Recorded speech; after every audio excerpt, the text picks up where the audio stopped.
Ladies and gentlemen, welcome back to Green Ground, your go-to oasis for the latest in film, TV series, and tech. I'm your host, Alvin, and today we're diving into the shadowy depths of modern horror cinema. So grab your popcorn, turn down the lights, and let's peel back the curtain on what's been sending shivers down our spines. Or rather, what should be, but isn't. Now imagine this. You're nestled comfortably in your seat, the theater is dark, and the screen flickers to life with the promise of terror. You're ready to be transported to a world where every shadow could harbor unspeakable horrors, where every creak in the floorboards could be a harbinger of your doom. But as the minutes tick by, you find yourself checking your watch, not your pulse. Why? Because the movie isn't scary. And that's exactly what we're talking about today, with a little deep dive into The Nun 2, the latest installment in the Conjuring universe.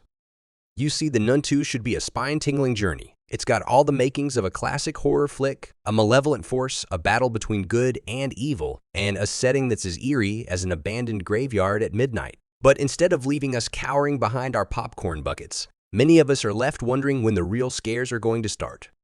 So what's going wrong? It's not the visuals, I'll tell you that. The film is a feast for the eyes, with digital smoke curling into the form of our ghostly antagonist and shadows that seem to whisper of untold nightmares. Technically, it's all there. The monster has potential, the atmosphere is ripe with dread, but the execution, that's where the spectral train derails.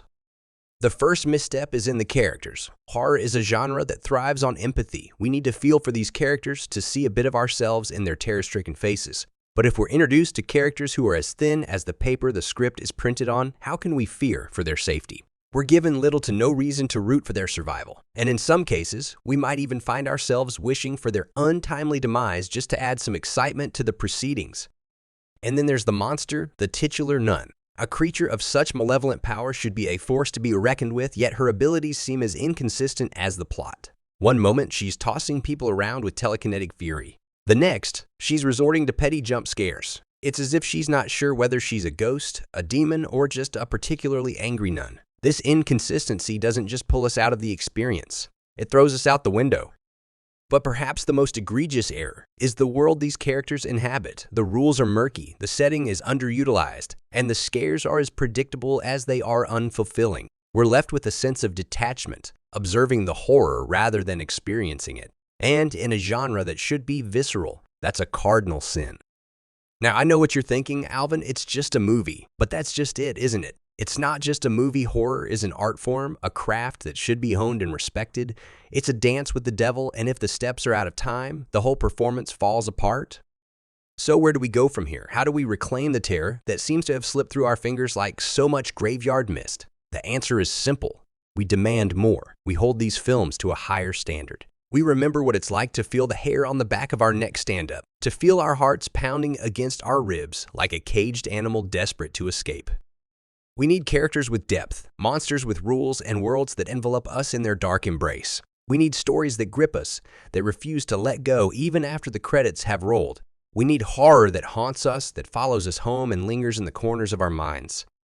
And that, dear viewers, is where you come in. You have the power, you decide what movies succeed and which ones fade into obscurity. So, I urge you, don't settle for mediocrity. Demand the fear that you deserve, and maybe, just maybe, we'll see a renaissance of horror that will be remembered for generations to come. Before we part ways, I want to hear from you. What do you think makes a horror movie truly terrifying? Have you seen The Nun 2? And if so, did it send shivers down your spine or leave you cold? Comment below, and let's start a conversation that could very well bring about the change we so desperately need in the world of cinematic horror. And if you've enjoyed our little foray into the dark, don't forget to like, subscribe, and hit that bell icon so you won't miss any of our future explorations into the realms of movies, TV series, and tech. For more details on everything we've discussed today, take a peek at the description below.